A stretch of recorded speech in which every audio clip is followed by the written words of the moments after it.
बालिका वधू एक ऐसा नाम जो आज भी लोगों के दिलों में बसा हुआ है। लेकिन क्या आपको पता है कि जिस लड़की ने आनंदी का कैरेक्टर प्ले किया था उसकी रियल लाइफ में कितने काले राज छुपे हुए हैं। आज मैं आपको ले जाऊंगा तोरल रसपुत्रा की दुनिया में। एक ऐसी दुनिया जहां सक्सेस भी थी, कंट्रोवर्सीज भी थी और एक ऐसी ट्रेजेडी भी जिसने उसकी जिंदगी को हमेशा के लिए बदल दिया। एक लड़की थी जो ओवरनाइट स्टार बन गई, करोड़ कमा रही थी, फेम, पैसा, रिस्पेक्ट सब कुछ था। फिर एक दिन सब कुछ खत्म, शो से बाहर, करियर फिनिश्ड, रेपुटेशन डिस्ट्रॉयड। पर ये तो सिर्फ ट्रेलर है असली कहानी का, क्योंकि कुछ साल बाद एक शॉकिंग ट्रेजेडी हुई। प्रत्युषा बैनर्जी, वो लड़की जो तोरल की जगह आनंदी बनी थी, अपने फ्लैट में बुरी हालत में मिली। पुलिस ने कहा खुदकुशी, पर सच क्या है और इस ट्रेजेडी से तोरल का कनेक्शन क्या था? मीडिया ने तोरल का नाम लिंक किया, सोशल मीडिया पे लोग चिल्लाने लगे, तुम जिम्मेदार हो, यू आर रिस्पॉन्सिबल। तोरल को डिफेंड करना पड़ा, प्रूफ करना पड़ा कि मैं इनोसेंट हूँ। लेकिन सवाल अब भी बाकी है, क्या सच में तोरल का कोई हाथ नहीं था, या फिर कुछ था जो इन्वेस्टिगेशन में नहीं निकला? क्या बालिका वधू के सेट्स पे सिर्फ क्रिएटिव डिफरेंसेस थी या कुछ और भी चल रहा था? क्यों तोरल को इतनी जल्दी शो से निकाला गया और क्यों उसके बाद उसका करियर कभी ट्रैक पे नहीं आ पाया? On set fights, ego clashes, mysterious incidents और फिर एक ट्रैजिक डेथ जो आज तक मिस्ट्री बनी हुई है। ये कहानी इतनी डार्क है कि मैं खुद रिसर्च करते वक्त शॉक हो गया। इंडस्ट्री के इनसाइडर्स ने जो बताया वो पब्लिक में कभी नहीं आया, पर आज मैं सब कुछ बता दूंगा। तोरल रसपुत्रा आज कहाँ है, क्यों छुपी हुई है, क्यों सोशल मीडिया से दूर है, क्या वो डर रही है किसी से, या फिर गिल्ट है जो उसे हॉन्ट कर रहा है? और एक सबसे बड़ा सवाल, क्या तोरल कभी सच बोलेगी या फिर ये राज हमेशा राज ही रहेंगे? तो शुरू करते हैं। बालिका वधू की फेम से पहले तोरल रसपुत्रा का जन्म 26 दिसंबर 2087 को मुंबई महाराष्ट्र में हुआ था। पर ये वो मुंबई नहीं थी जो आप फिल्म्स में देखते हो। ये थी स्ट्रगल वाली मुंबई, मिडिल क्लास फैमिली वाली मुंबई। तोरल का घर मलाड में था, एक सिंपल 2 बेडरूम फ्लैट। उनके फादर एक छोटा सा टेक्सटाइल बिजनेस चलाते थे, दिन भर मेहनत करते, रात को थक के घर आते। मदर गीता रसपुत्रा हाउसवाइफ थी, घर संभालती, खाना बनाती, बच्चों को पढ़ाती। तोरल के 2 भाई थे, बड़ी फैमिली थी, जॉइंट फैमिली टाइप सेटअप था इनिशियली। दादा दादी भी साथ रहते थे। घर में पैसों की कमी तो नहीं थी, पर लग्जरी भी नहीं थी। मिडिल क्लास लाइफ जहाँ हर पैसा सोच समझ के खर्च करना पड़ता है। तोरल बचपन से ही अलग थी। जब दूसरे बच्चे घर पे खेल रहे होते, तोरल टीवी के सामने बैठ के सीरियल्स देखती। जब दूसरे बच्चे पढ़ाई कर रहे होते, तोरल मिरर के सामने स्टैंड करके एक्टिंग प्रैक्टिस करती। स्कूल में एडमिशन हुआ Saint Joseph's convent school Malad में। एक डिसेंट स्कूल था, पर कोई हाई प्रोफाइल नहीं। यहाँ मिडिल क्लास फैमिलीज के बच्चे पढ़ते थे। तोरल की पढ़ाई कैसी थी? ऑनेस्टली बताऊं तो एवरेज। मैथ्स में वीक थी, साइंस में स्ट्रगल करती थी, पर इंग्लिश और हिंदी में अच्छी थी। टीचर्स को नोटिस होता था कि ये लड़की क्लास में ध्यान नहीं देती, हमेशा खो जाती थी अपने ख्यालों में। नोटबुक्स में पढ़ाई के नोट्स नहीं, फिल्म स्टार्स के स्केचेस बनते थे। शाहरुख खान की फोटो, माधुरी दीक्षित की पिक्चर, ये सब बनती रहती थी। पर जब भी स्कूल में कोई फंक्शन होता, एनुअल डे हो या इंडिपेंडेंस डे, तोरल सबसे पहले वॉलंटियर करती। डांस परफॉर्मेंस, ड्रामा, स्किट, हर चीज में हिस्सा लेती। स्टेज पे जाते ही उसकी आंखें चमक जाती, कॉन्फिडेंस आ जाता। ये जो ट्रांसफॉर्मेशन होती थी, टीचर्स भी नोटिस करते। 6th स्टैंडर्ड में एक इंसिडेंट हुआ जो तोरल को हमेशा याद रहा। स्कूल में एक ड्रामा कंपटीशन था। तोरल ने लीड रोल के लिए ऑडिशन दिया, पर टीचर ने उसे साइड कैरेक्टर दे दिया। रीजन? टीचर को लगता था कि तोरल नर्वस हो जाएगी मेन रोल में। तोरल को बहुत बुरा लगा, रो रो के घर आई। मदर ने समझाया कि बेटा छोटी से शुरू करो, पर तोरल ने उस दिन डिसाइड कर लिया कि एक दिन मैं इतनी बड़ी बन के दिखाऊंगी कि लोग मुझे भूल नहीं पाएंगे। स्कूल लाइफ के साथ साथ ट्यूशन भी चलती, मैथ्स का ट्यूशन, साइंस का ट्यूशन। फादर चाहते थे कि तोरल पढ़ाई पे फोकस करे, पर तोरल का मन तो कहीं और था। 10th स्टैंडर्ड पास करने के बाद कॉलेज में एडमिशन हुआ। मुंबई यूनिवर्सिटी से एफिलिएटेड एक कॉलेज था, बस नाम का ही कॉलेज था। तोरल को ज्यादा इंटरेस्ट नहीं था। अटेंडेंस कम रहती, असाइनमेंट्स लेट सबमिट होते। कॉलेज के दिन याद करते हुए तोरल ने एक इंटरव्यू में कहा था कि मैं हमेशा क्लासरूम की खिड़की से बाहर देखती रहती। बाहर ट्रैफिक चल रही होती, लोग भाग रहे होते, और मैं सोचती कि कब मेरी बारी आएगी, कब मैं भी इस दुनिया का हिस्सा बनूंगी। पर फैमिली का प्रेशर था। गुजराती फैमिलीज में आप जानते हो, बेटा को सेटल होना होता है। अच्छी पढ़ाई, अच्छी जॉब, अच्छी शादी, यही साइकिल होती है। रिस्क लेना वो तो सपने में भी नहीं सोचते लोग। तोरल के फादर ने क्लियर बोल दिया था कि बेटा, ये फिल्मी दुनिया बहुत खराब है, यहाँ लोग बर्बाद हो जाते हैं, तू पढ़ाई कर, एक अच्छी जॉब ढूंढ, सेटल हो जा। पर तोरल की जिद थी। वो कहती कि पापा मैं एक्ट्रेस बनूंगी, मैं टीवी पे आऊंगी, लोग मुझे जानेंगे। फादर हंसते और कहते कि बेटा, मुंबई में लाख लोग यही सपना देख रहे हैं, तू क्या स्पेशल है? ये बात तोरल को लग जाती। स्पेशल? मैं स्पेशल नहीं हूं, देख लेना पापा, मैं जरूर कुछ करके दिखाऊंगी। कॉलेज का फर्स्ट ईयर कंप्लीट होने के बाद तोरल ने सीक्रेटली एक्टिंग क्लासेस ज्वाइन कर ली। अंधेरी में एक छोटा सा एक्टिंग इंस्टीट्यूट था। महीने का 3,000 रुपए फीस था। तोरल ने अपनी पॉकेट मनी से ट्यूशन पढ़ा के जो थोड़ा पैसा कमाती थी उसमें से बच बच के फीस भरी। एक्टिंग क्लास में जाके तोरल को लगा कि हाँ, यही है मेरा passion. Dialogue delivery, expressions, body language सब कुछ सीखने लगा। मेंटर ने एनकरेज किया कि तुम में पोटेंशियल है, ट्राई करो। पर फैमिली को कैसे बताएं, ये सबसे बड़ा सवाल था। छोड़िए ये कहानी अभी। तोरल के स्ट्रगल का ट्रेलर भी शुरू नहीं हुआ था। असली गेम तो अब शुरू होने वाली थी। 2004-2005 तोरल अब कॉलेज में थी लेकिन मन एक्टिंग में था। एक दिन हिम्मत करके मदर से बात की, मम्मी मैं एक्ट्रेस बनना चाहती हूँ, ऑडिशंस देना चाहती हूँ। मदर ने पहले तो मना किया, पर फिर देखा कि तोरल का डिटर्मिनेशन कितना स्ट्रांग है तो रिलक्टेंटली परमिशन दे दी। पर कंडीशन थी कि पापा को पता नहीं चलना चाहिए और कॉलेज भी कंटिन्यू करनी होगी। तोरल ने हां कर दी। 2005 में जब तोरल 32 साल की थी, उसने ऑफिशियली ऑडिशनिंग शुरू करी। पहली ऑडिशन एक टीवी सीरियल का था। तोरल पूरी तैयारी करके गई, अच्छे कपड़े पहने, मेकअप किया, लाइंस याद की। प्रोडक्शन हाउस पहुंची तो देखा लाइन लगी हुई है। 100 से ज्यादा लड़कियां वेट कर रही थी। सभी चाहती थी वो रोल। तोरल के कॉन्फिडेंस पे पहली बार क्रैक आई। इतनी कंपटीशन। 3 घंटे वेट करने के बाद तोरल की टर्न आई। एक छोटा सा रूम, एक कैमरा और 3 जज टाइप लोग बैठे थे।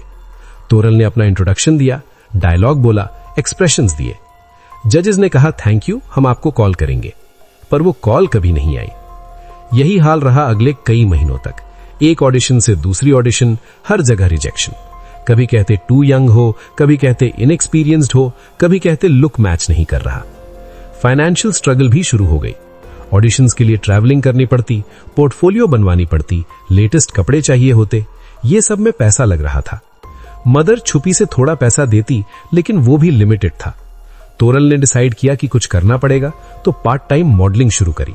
प्रिंट एड्स, स्मॉल कमर्शियल्स, कोई शैम्पू का एड, कोई सोप का एड।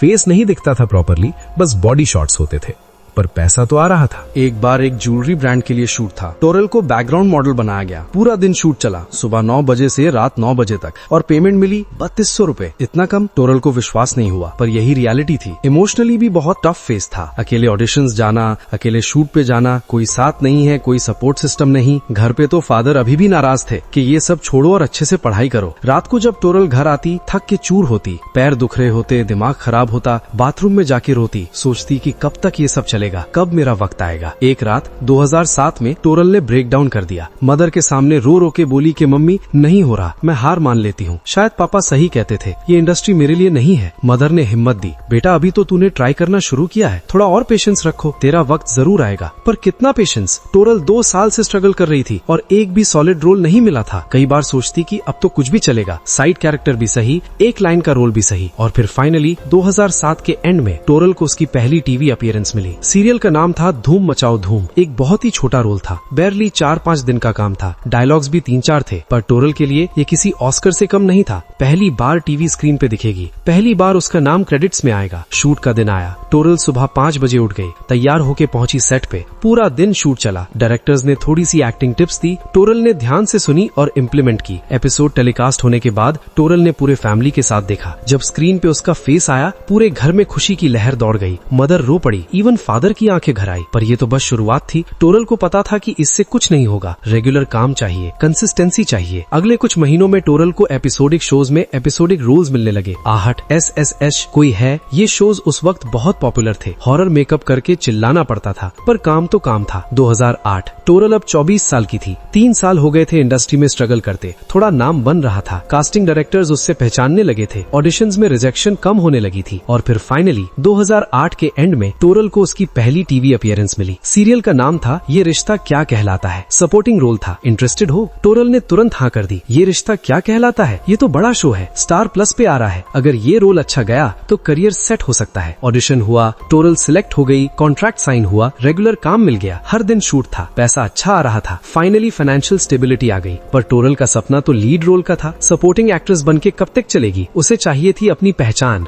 चाहिए था अपना शो जहाँ वो मेन कैरेक्टर हो। और शायद किस्मत किस्मत ने टोरल की सुन ली, क्योंकि आने वाला था वो अपॉर्चुनिटी जो टोरल की जिंदगी हमेशा के लिए बदल देने वाली थी। 2008 के लास्ट में टोरल के फोन पे एक और कॉल आई, कलर्स टीवी से था। उन्होंने कहा, बालिका वधू नाम का एक नई कॉन्सेप्ट है, लीड रोल है, ऑडिशन देना चाहोगी? बालिका वधू, ये नाम टोरल ने पहली बार सुना था, पर लीड रोल, कलर्स टीवी, ये तो ड्रीम अपॉर्चुनिटी है। टोरल ने ऑडिशन दिया, मेकर्स इंप्रेस हुए। कॉन्सेप्ट था चाइल्ड मैरिज के अगेंस्ट, सोशल मैसेज वाला शो था। मेकर्स बहुत केयरफुल थे कि सही एक्ट्रेस चूज करें। टोरल को कॉल बैक मिला, फिर सेकंड राउंड, फिर थर्ड राउंड। हर राउंड में टोरल ने अपना बेस्ट दिया, मेहनत की, डेडिकेशन दिखाई, और फाइनली टोरल को वो कॉल आ गई जो उसकी जिंदगी बदल देने वाली थी। Congratulations Toral, you are our new Anandi. Toral रो पड़ी खुशी से। 3 साल की मेहनत, 3 साल के स्ट्रगल्स आज फाइनली रंग लाई। लीड रोल मिल गई, प्राइम टाइम शो मिला। लेकिन क्या टोरल को पता था कि ये सक्सेस उसके लिए कितनी बड़ी प्रॉब्लम्स भी लेके आने वाली है? क्या उसे अंदाजा था कि आने वाले टाइम में वो सिर्फ एक एक्ट्रेस नहीं बल्कि कंट्रोवर्सीज की रानी बन जाएगी? 2008 का दिसंबर, टोरल राजपुत्रा ऑफिशियली बालिका वधू की आनंदी बन चुकी थी। कॉन्ट्रैक्ट साइन हो गया था। अब प्रिपरेशन का टाइम था। शो का कॉन्सेप्ट था चाइल्ड मैरिज। छोटी बच्ची की शादी करा दी जाती है, फिर वो बड़ी होती है और अपनी जिंदगी के स्ट्रगल्स फेस करती है। अविका गौर चाइल्ड आनंदी प्ले कर रही थी, टोरल को ग्रोन अप आनंदी प्ले करना था। प्रिपरेशन में बहुत मेहनत लगी। पहली चीज थी राजस्थानी एक्सेंट। टोरल मुंबई की लड़की थी, उसे राजस्थानी डायलेक्ट आता नहीं था। डायलेक्ट कोच के साथ डेली प्रैक्टिस करना पड़ा। कैसे बोलना है, कैसे वर्ड्स प्रोनाउंस करने हैं, सब सीखना पड़ा। दूसरी चीज थी बॉडी लैंग्वेज। विलेज की सिंपल लड़की का बॉडी लैंग्वेज क्या होता है, कैसे चलती है, कैसे बैठती है, कैसे बात करती है, ये सब पर काम करना पड़ा। कॉस्ट्यूम्स भी नए थे, हैवी घाघरा, चोली, ट्रेडिशनल ज्वेलरी। इनिशियली अनकंफर्टेबल लगा, पर धीरे धीरे हैबिट हो गई। 2009 का जनवरी, टोरल की पहली एंट्री हुई शो में। एपिसोड टेलीकास्ट हुआ और बूम,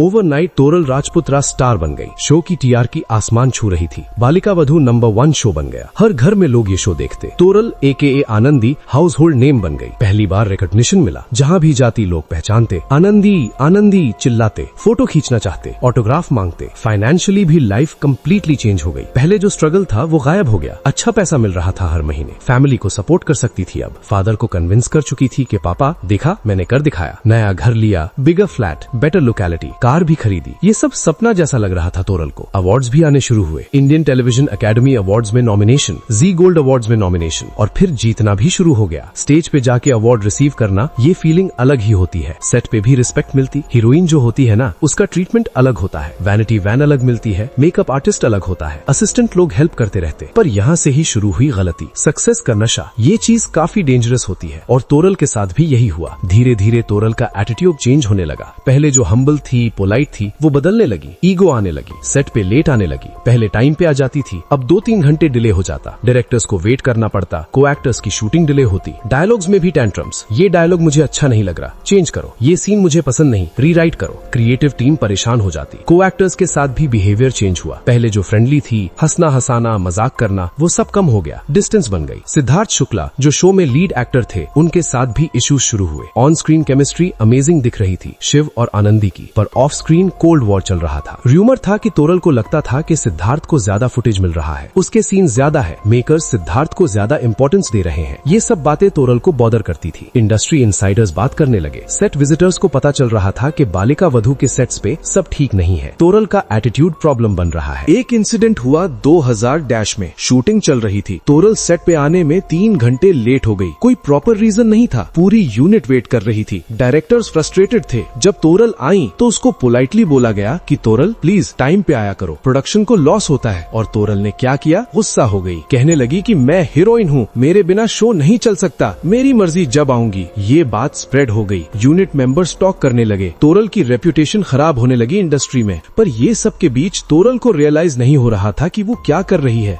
सक्सेस का नशा इतना चढ़ गया था कि ग्राउंड रियलिटी दिख नहीं रही थी। 2010, 2011 इश्यूज बढ़ते गए। मीटिंग्स हुई प्रोड्यूसर्स के साथ, वार्निंग्स दी गई, पर टोरल का एटीट्यूड नहीं बदला। और फिर मेकर्स ने एक बड़ा डिसीजन लिया, अगर टोरल को नहीं सुधरना तो उसे रिप्लेस कर देंगे। इनिशियली टोरल ने सीरियसली नहीं लिया। उसे लगता था कि मेकर्स ब्लफ कर रहे हैं। मैं आनंदी हूँ, शो मेरी वजह से चल रहा है, मुझे कोई नहीं हटा सकता। पर मेकर्स सीरियस थे। उनको नहीं चाहिए थी ये नेगेटिविटी। प्रोडक्शन हाउस की रेपुटेशन को भी डैमेज हो रहा था। 2011 का मिड मीटिंग हुई। मेकर्स ने क्लियर बोल दिया कि टोरल, या तो तुम अपना एटीट्यूड सुधारो या फिर हम तुम्हें शो से बाहर कर देंगे, तुम्हारी चॉइस है। टोरल को लगा कि ये एम्प्टी थ्रेट है, पर वो गलत थी। मेकर्स का डिसीजन फाइनल था। और फिर बॉन्ग ब्लास्ट। कलर्स टीवी ने ऑफिशियली अनाउंस किया कि टोरल राजपुत्रा बालिका बालिका वधू से आउट, प्रत्युषा बैनर्जी न्यू आनंदी बनेंगी। तोरल को विश्वास नहीं हुआ, क्या मैं आउट, मेरी जगह कोई और, ये कैसे हो सकता है। मीडिया में खबर आग की तरह फैल गई। ब्रेकिंग न्यूज,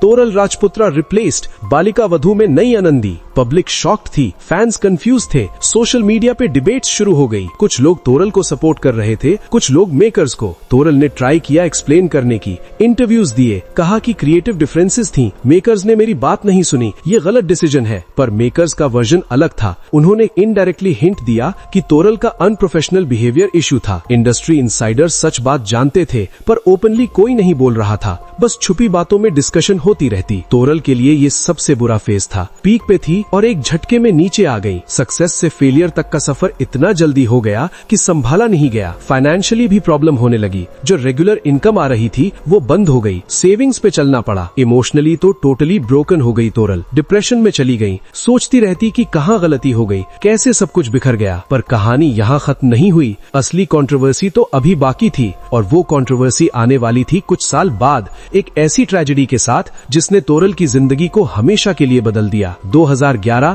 तोरल राजपुत्रा बालिका वधू से बाहर। इंडस्ट्री शॉक में थी, पर असली शॉक तो तोरल को लगा था। वो जो पीक पे थी एक झटके में नीचे आ गई थी। पहले कुछ महीने तो तोरल बिल्कुल घर पे ही रही, बाहर नहीं निकली, फोन बंद रखती, इंडस्ट्री से दूर, लाइमलाइट से दूर। डिप्रेशन का शिकार हो गई थी कंप्लीटली। मदर बहुत परेशान थी। बेटा को इस हालत में देख के दिल टूटा जा रहा था। फादर जो पहले सपोर्ट कर रहे थे वो भी अब कंफ्यूज थे कि क्या करना चाहिए। तोरल के दिमाग में सिर्फ एक ही बात घूम रही थी, सब कुछ खत्म हो गया, करियर खत्म, सपने खत्म, फ्यूचर डार्क। पर जिंदगी तो चलनी होती है ना, रोना धोना कब तक। तोरल ने हिम्मत की, सोची कि हाँ, एक शो से निकली हो तो क्या हुआ, दूसरा शो कर लूंगी, इंडस्ट्री में और भी बहुत कुछ है। 2012 तोरल ने फिर से ऑडिशंस देना शुरू किया, पर अब सीन अलग था। पहले जब ऑडिशन देने जाती थी तो अननोन थी, अब फेमस थी, पर गलत रीजंस के लिए। कास्टिंग डायरेक्टर्स उसे जान गए थे।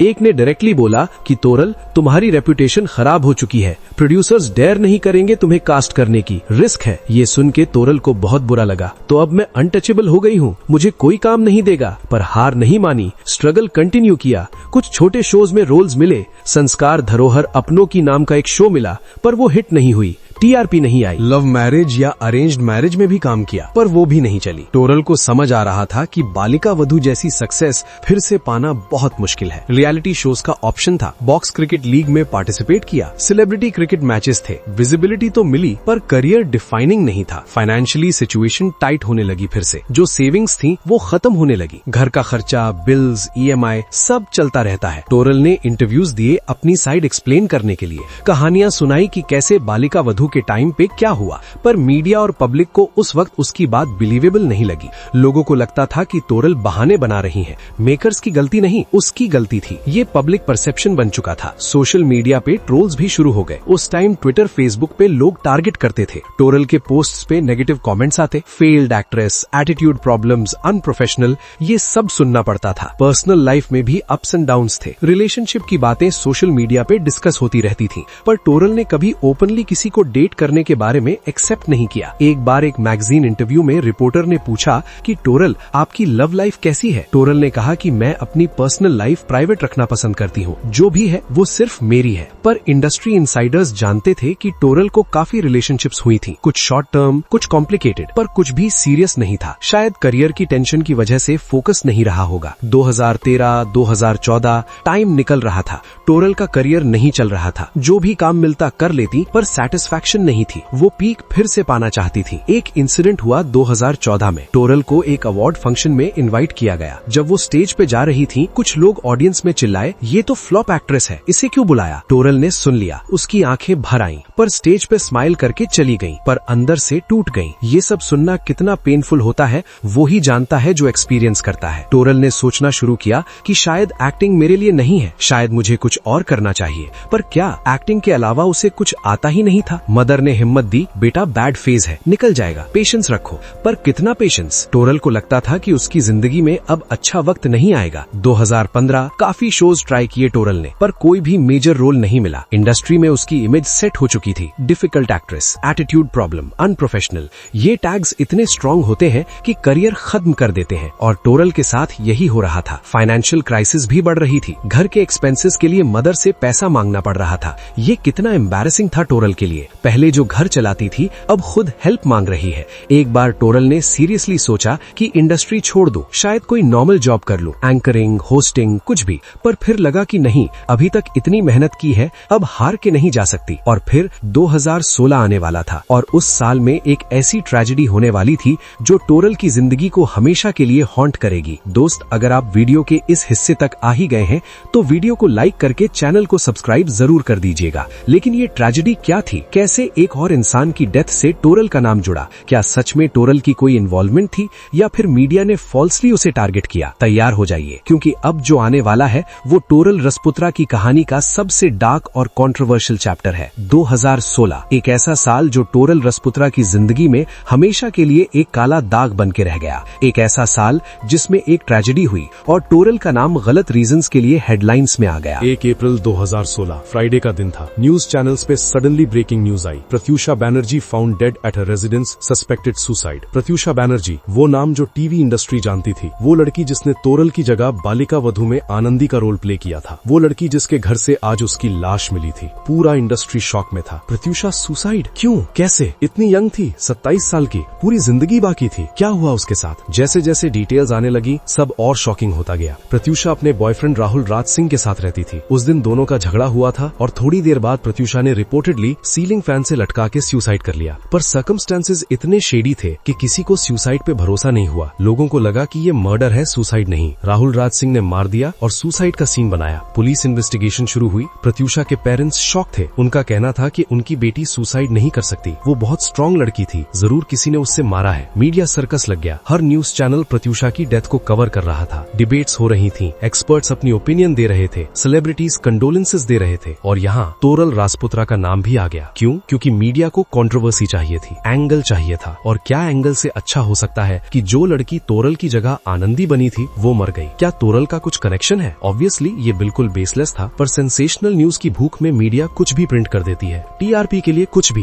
पहले तो छुपी बातों में चला, सोशल मीडिया पे कुछ लोग थियरीज बनाने लगे। क्या बालिका वधू के सेट्स पे जो राइवलरी थी तोरल और प्रत्यूषा के बीच, उसका कनेक्शन है प्रत्यूषा की डेथ से? फिर एक टैब्लॉइड ने हेडलाइन छापी, did rivalry between Toral and Pratyusha lead to this tragedy? Headline पढ़ते ही कंट्रोवर्सी बन गई। तोरल के फोन पे कॉल्स आने लगी, मीडिया वाले उसका रिएक्शन चाहते थे। तोरल ने पहले तो इग्नोर किया, पर जब प्रेशर बढ़ा तो स्टेटमेंट देनी पड़ी। तोरल ने स्टेटमेंट रिलीज किया, I am shocked and deeply saddened by प्रत्यूषा's death. We had professional differences in the past, but nothing personal. May her soul rest in peace. पर ये स्टेटमेंट और फ्यूल बन गई। लोगों ने इंटरप्रेट करना शुरू किया। प्रोफेशनल डिफरेंसेस मतलब क्या? क्या राइवलरी थी? क्या दुश्मनी थी? सोशल मीडिया पे ट्रोल्स एक्टिव हो गए। तोरल के पोस्ट पे कमेंट्स आने लगे, murderer, you are responsible, blood on your hands. ये सब पढ़ के तोरल का दिमाग खराब हो गया। उसे समझ नहीं आ रहा था कि ये क्या हो रहा है। प्रत्यूषा की डेथ से मेरा क्या लेना देना? मैंने कुछ नहीं किया, फिर लोग मुझे क्यों टारगेट कर रहे हैं? पर इंटरनेट मॉब को लॉजिक थोड़ी ना समझ आती है। एक बार किसी को टारगेट कर लिया तो बस हो गया, ट्रूथ मैटर नहीं करता। मीडिया ने और स्टोरीज छापनी शुरू की। कुछ पब्लिकेशंस ने सोर्सेज के हवाले से लिखा कि तोरल और प्रत्यूषा के बीच कोल्ड वॉर थी। बालिका वधू के बाद भी दोनों एक दूसरे से बात नहीं करती थी। एक टैब्लॉइड ने तो ये तक लिख दिया कि तोरल ने प्रत्यूषा को थ्रेटन किया था। ऑब्वियसली कोई प्रूफ नहीं था, पर लिखा गया। तोरल का मेंटल हेल्थ कंप्लीटली डिटीरियोरेट होने लगा। घर से बाहर निकलती तो मीडिया कैम्प्ड रहती, क्वेश्चंस पूछते रहते, फॉलो करते रहते।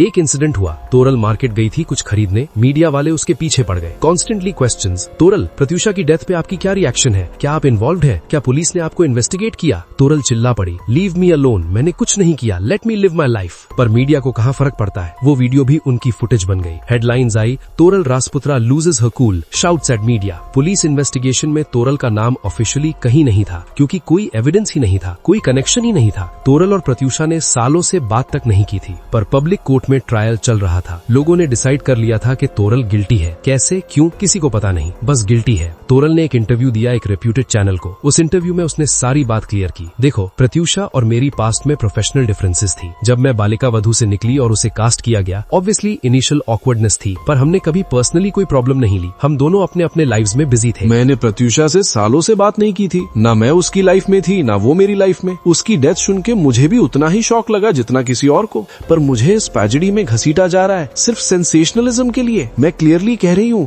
मैंने कुछ नहीं किया, मेरा कोई हाथ नहीं है, प्लीज मुझे पीस से जीने दो। ये इंटरव्यू देख के कुछ लोगों को थोड़ा सेंस आया, पर ट्रोल्स तो ट्रोल्स ही होते हैं, उनका काम है टारगेट करना। इन्वेस्टिगेशन आगे बढ़ी। पुलिस ने प्रत्युषा के बॉयफ्रेंड राहुल राज सिंह को इंटेरोगेट किया, उसकी कॉल रिकॉर्ड्स चेक की, बैंक ट्रांजैक्शंस चेक किए। स्लोली पिक्चर क्लियर होने लगी। क्लियर हुआ कि प्रत्युषा फाइनेंशियली ट्रबल्ड थी, उसका रिलेशनशिप टॉक्सिक था, मेंटल हैरेसमेंट हो रही थी, डिप्रेशन में थी और अल्टीमेटली उसने सुसाइड किया या फिर मर्डर था, ये तो आज तक क्लियर नहीं हुआ। केस आज भी चलती है। पर जहाँ तक टोरल का सवाल है, पुलिस ने ऑफिशियली कंफर्म किया कि टोरल राजपुत्रा का इस केस से कोई कनेक्शन नहीं है, वो इस इन्वेस्टिगेशन का पार्ट नहीं है। पर तब तक डैमेज हो चुका था। टोरल की रेपुटेशन कंप्लीटली डिस्ट्रॉय हो चुकी थी। इंडस्ट्री में कोई उससे काम नहीं देना चाहता था। लोगों को लगता था कि कंट्रोवर्सी मैग्नेट है। फाइनेंशियली भी बहुत मुश्किल हो गई, कोई नहीं था टोरल को सपोर्ट करने वाला। फैमिली बस दुआ दे सकती थी। टोरल डिप्रेशन में चली गई, प्रॉपरली क्लिनिकली डिप्रेस्ड हो गई, साइकियाट्रिस्ट के पास जाना पड़ा, मेडिसिन लेनी पड़ी, थेरेपी सेशंस अटेंड करने पड़े। कई महीनों तक टोरल घर से बाहर नहीं निकली, फोन ऑफ रखती, सोशल मीडिया बंद कर दिया, किसी से मिलना नहीं चाहती थी। एक बार मदर ने देखा कि टोरल बाथरूम में बैठ के रो रही है, हाथ में ब्लेड है। मदर डर गई, तुरंत ब्लेड छीन लिया, टोरल को संभाला। बेटा ये क्या कर रही है तू? जिंदगी खत्म करने से कुछ हल नहीं होगा, लोग जो चाहते हैं करने दे, तू अपने आप पे फोकस कर। टोरल ने उस दिन डिसाइड किया कि नहीं, मैं हार नहीं मानूंगी, मैं सर्वाइव करूंगी, लोग जो कहें कहें, मैं सच जानती हूँ और वो काफी है। स्लोली स्लोली टोरल ने खुद को कंपोज किया, थेरेपी कंटिन्यू की, मेडिटेशन सीखी, योगा करने लगी, खुद को हील करने की कोशिश करने लगी। 2017 तक आते आते सिचुएशन थोड़ी नॉर्मल हुई, मीडिया का फोकस शिफ्ट हो गया, दूसरी स्टोरीज पे ट्रोल्स भी कम हो गए, पर डैमेज परमानेंट हो चुकी थी। टोरल का करियर प्रैक्टिकली खत्म हो गया था। इंडस्ट्री में कमबैक करना बहुत मुश्किल था और सच बताऊं तो टोरल ने भी पूरा इंटरेस्ट खो दिया इंडस्ट्री से। उसे लगा कि ये दुनिया मेरे लिए नहीं है, जहाँ बिना किसी गलती के इंसान को इतना टॉर्चर किया जाए, वहाँ रहना भी क्या। कुछ लोग अब भी सोचते होंगे कि टोरल ने कुछ छुपाया है, कि शायद कुछ था जो बाहर नहीं आया, पर मैं साफ साफ कह रहा हूँ, इन्वेस्टिगेशन में कुछ नहीं निकला। पुलिस ने क्लियर कर दिया टोरल इनोसेंट थी। लेकिन आज भी जब टोरल राजपुत्रा का नाम कोई सुनाता है तो ये ट्रेजेडी याद आ जाती है। ये एसोसिएशन बन चुका है और ये बहुत अनफेयर है, पर यही है दुनिया। लोगों को कंट्रोवर्सी पसंद है, सच से ज्यादा मसाला पसंद है और बेगुनाह लोग फंस जाते हैं इस चक्कर में। टोरल राजपुत्रा की कहानी एक लेसन है कि फेम टेम्पररी है, कंट्रोवर्सी परमानेंट बन सकती है और एक ट्रेजेडी तुम्हारी पूरी जिंदगी बदल सकती है। 2008,